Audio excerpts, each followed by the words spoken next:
Now that you're back from the missions trip, you taking a few days off from the work of evangelism, just kind of taking it easy? Unfortunately, that's the mentality of many Christians who come back from a missions trip. They have a great mountaintop missions experience, but then back home they never open their mouth about the gospel of Jesus Christ. We should be willing to share the gospel wherever we can. Ray, why do you think that is? Why is it easier for people to share the gospel in a foreign land than right in their own neighborhood?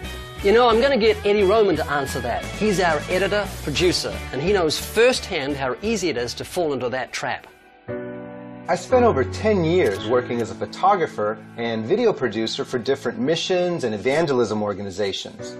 I've had the opportunity to preach the gospel to many people in hostile environments, places like Sudan and Pakistan. On the mission field, I would trust God and step out in faith, but back home in America, I didn't talk much about Jesus. Evangelism was a thing you did over there on mission trips, not at home where people actually know you.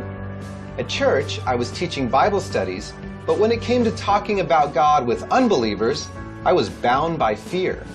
Fear of what other people might think, fear that I wouldn't know what to say, and fear of just messing up. Throughout the Bible, we see God telling His children to trust Him regardless of their fear. In Joshua 1:9, God says, "Be strong and of good courage. Do not be afraid nor be dismayed, for the Lord your God is with you wherever you go." And Proverbs 29:25 says, "The fear of man brings a snare, but whoever trusts in the Lord shall be safe." My fear was hindering my walk with the Lord. We're told to make disciples, and making a disciple begins with preaching the gospel.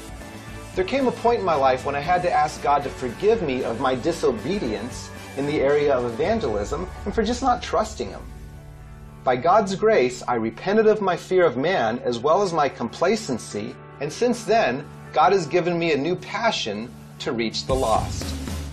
Nowadays, I witness to people on a regular basis. I'm not a pastor or a professional minister, I'm just a regular guy, stepping out in faith, believing in the God of the Bible who's called His children to preach the gospel. So don't for a minute let fear stop you from sharing your faith. As long as God allows us to, we'll be preaching the gospel here in California, and we hope you'll do the same no matter where you are, Australia, New Zealand, France, India, China, Russia, or to unreached people groups.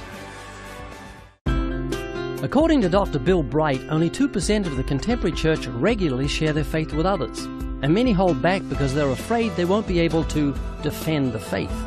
The School of Biblical Evangelism is a full-blown online evangelism course. It'll help you overcome your fears. It'll help give you the answers to the 100 most commonly asked questions and objections to the Christian faith. Join the School of Biblical Evangelism today. You'll be forever glad you did.